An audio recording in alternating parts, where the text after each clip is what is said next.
Kosher laws and the microbiome. Hello, I am Jack Silvers, a dermatologist living in Los Angeles. I'd like to share something really interesting and cool with you that may impact your health and the health of your loved ones in this video. Let me start with a cute story I grew up with back in Iran. My mother grew up in Kashan. It's a city next to a desert in Iran, sort of like the Palm Springs of Iran. And she lived in a family they were probably the last Jewish families living in that city in the 1960s. I guess it must have been 1963. On Saturdays, there was a Muslim deaf mute guy, I guess more mute Muslim guy who used to come with his mom to turn fire on and off in their house on the Sabbaths.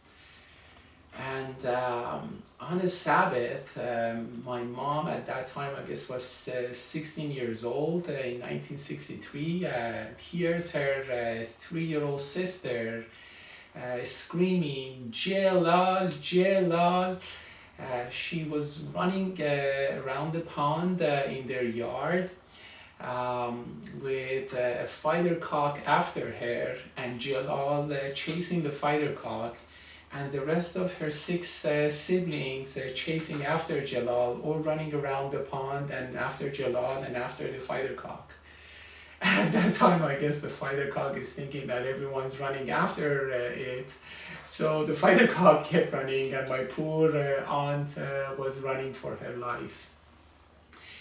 My mom repeated this story time and time, I remember.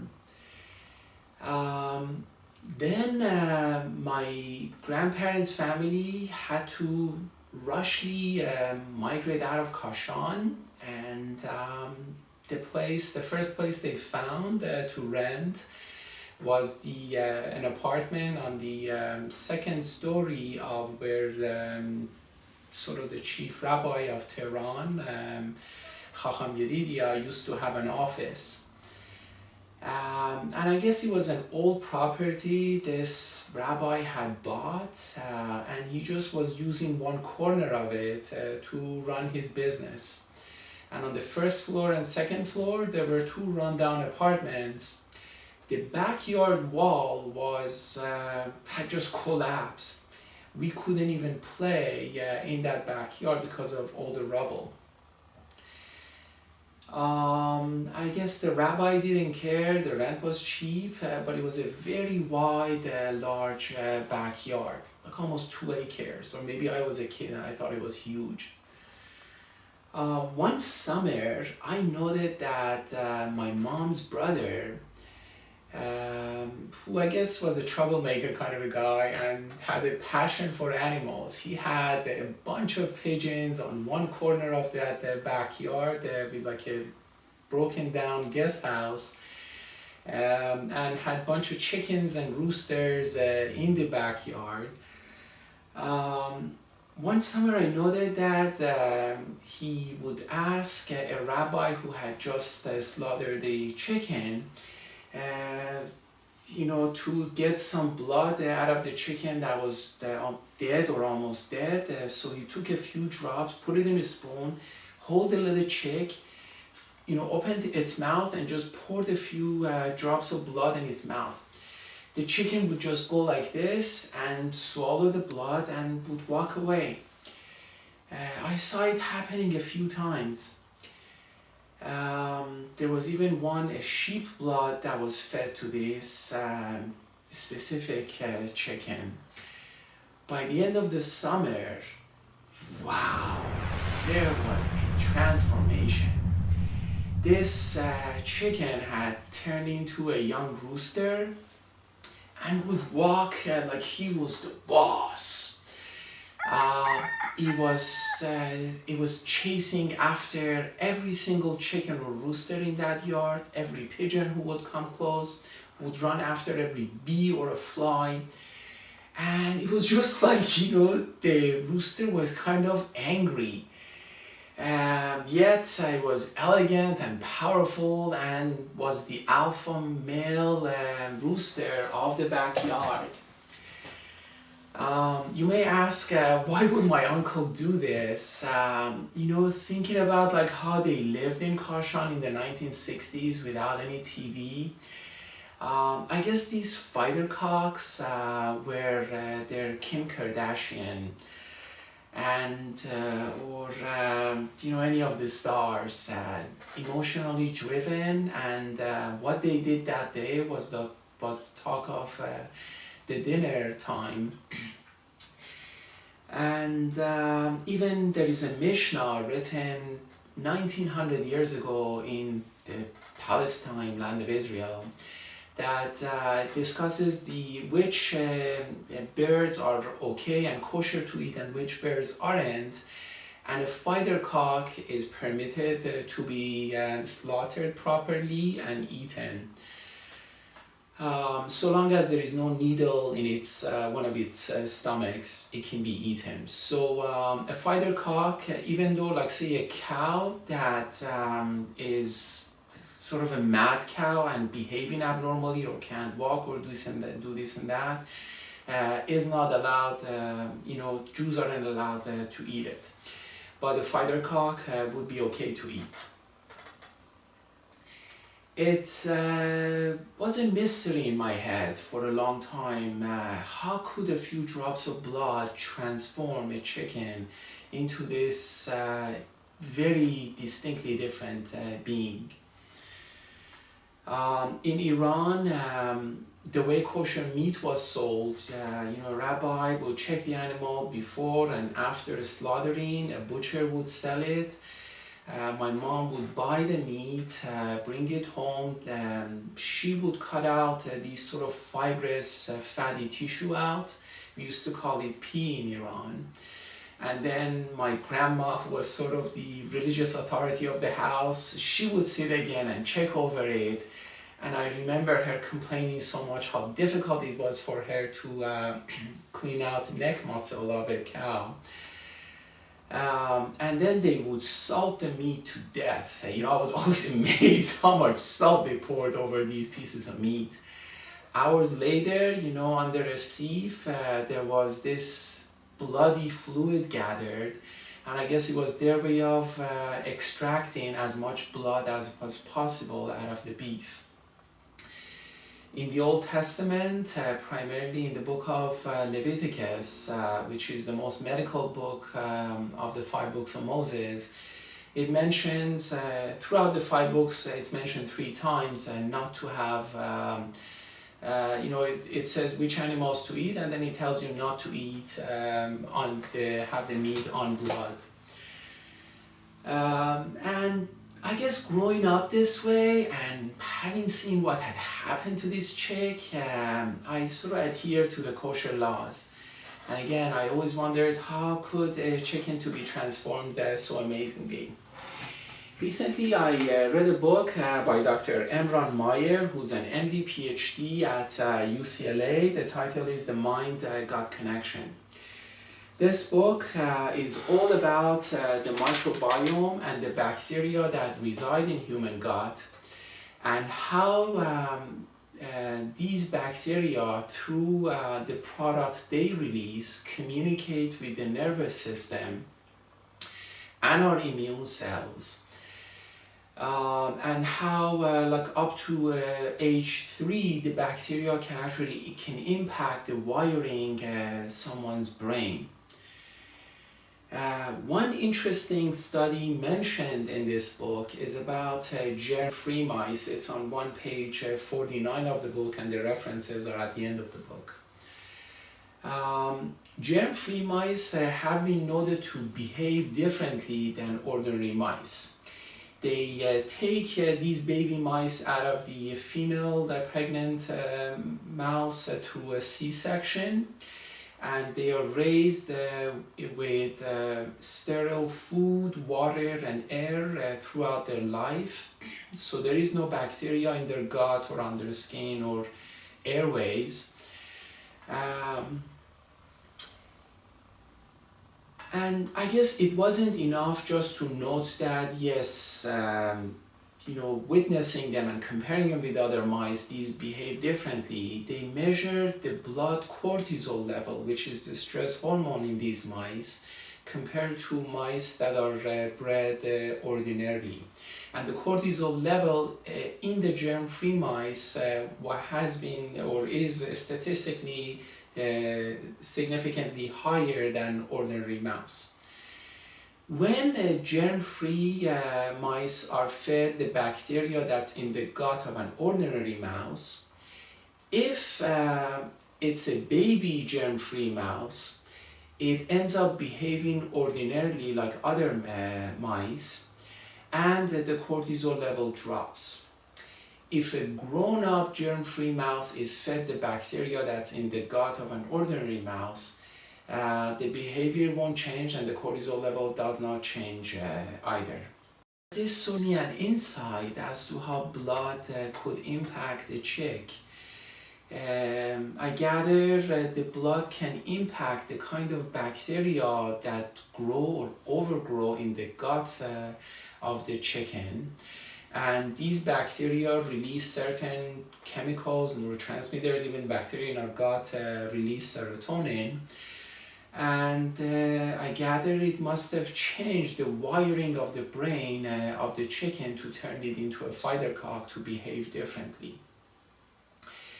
Well, if that's the case, I guess all the Pentateuch is saying, choose to be raised or raise your children with minimal blood intake. And that's been the message. I do see sometimes, behavioral difference in families who've raised their children with kosher meat, whereas ones who don't care. And I think it's incumbent upon our society to do a study whether children or adults who have a little bit of a blood in their meat, does it impact their behavior months or years later? When in medicine, when we have an animal model, when we see an animal that behaves or say develops a certain cancer or something with a certain compound or chemical, scientists ordinarily do studies to see if the same holds true for humans. I remember hearing that the football player in Carolina had fed blood to puppies to raise them as fighter cocks and had dog fighting, and later I saw it on YouTube too, that's how they raise fighter dogs. And it would be really interesting to see how two groups of humans would behave differently, one fed with ordinary meat and one fed with meat that's considered kosher and salted to death. I would suggest the title of this study to be The Impact of Residual Blood in Meat Consumption on the Wiring of Human Brain. In lieu of the knowledge that humans have many more negative emotions than pleasing and motivating ones, the questions that are to be answered by this study are: does consumption of the residual blood in unsalted meat over the first 3 years of life by the nursing parents or the subjects themselves render the human subjects more emotionally labile later in life? Does consumption of blood after 3 years of age impact behavior of the subject months or years later? The parameters of the study would be emotions and behaviors such as temper control, happiness, aggression, illicit drug and alcohol use, delaying immediate gratifications, coveting, and stability of family life. You may ask, what prompted my grandparents to move out of Iran, to move out of Kashan in such a rush way? Their 18-year-old daughter eloped with a Muslim guy. And they disowned her and I guess didn't communicate with her anymore. And in Iran, if someone eloped with a non-Jew, she or he had to convert to Islam, because it would be an embarrassment upon Islam if a Muslim married a non-Muslim and she hadn't converted. They would kill the individuals. I guess she converted to Islam, and they left her. And I remember as a child, one of my uncles never talked to her again. One of my uncles did years later, and the other uncle, I don't know if he did or not. I think my aunts did talk to her years later. My grandmother perhaps did years later as well. My grandfather talked to her only when this aunt who had eloped got sick in her 40s, really sick, and he talked to her as well. And I remember overhearing my mom and grandfather family talking to each other after especially watching Fiddler on the Roof. How come these people, they didn't react or treat their children like we had to treat? And they had followed the tradition, the Jewish tradition they had known, and this is how they were. And we've all heard that if the mother is Jewish, the children are Jewish. And in the West, it's really not a big deal. Gosh, a large percentage of Jews marry non-Jews in North America and Europe. And no one treats their children that way. I think I have an insight into this. I don't think my grandparents behaved out of ordinarily or out of madness. This was the consensus and the Jewish tradition of the land.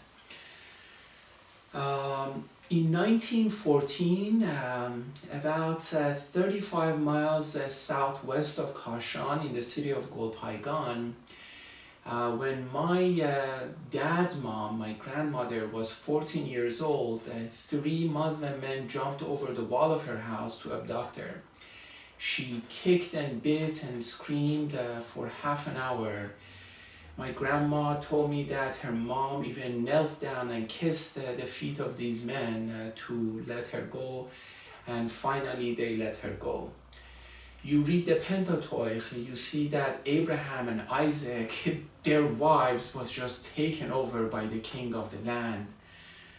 And you think of it, when there was no, law enforcement back then, people would just take the wives or the daughters, and that's just what the way things were, the way it is now even in South Africa, If a man is aroused by a woman passing by, she has to oblige and have sex with the guy.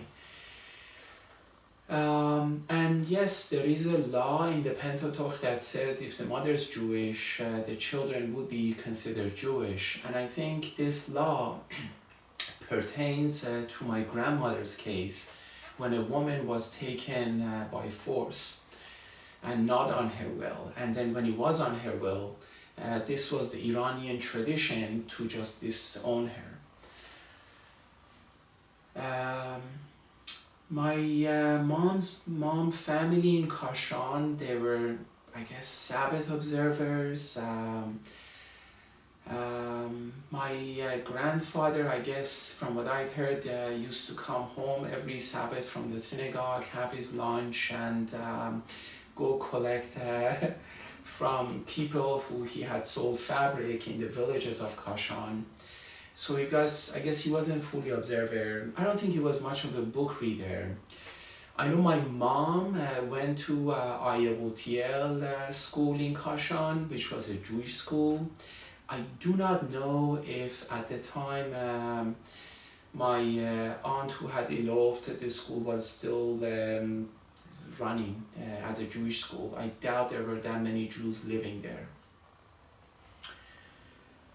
Um, this law of if a mother is Jewish, the child is Jewish, again, I can understand how Europeans could have read this, if a girl leaves Jewish tradition and marries a non-Jew, it's very hard on the parents, very, very hard. And I guess the only way they interpret it is that, yes, she was abducted in a sense. And because I guess she was abducted, the law is that she would be Jewish. But here in America, you see them intermarrying and they have no respect or observing nothing of Judaism.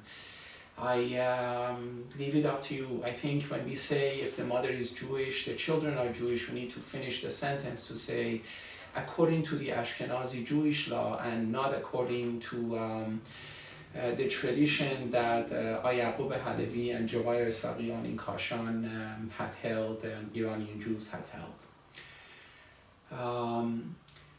Back to the blood in meat, I think the researchers, governments would ask to studies to be done on humans and followed for 18, 20, 25 years to see if the behavior is any different.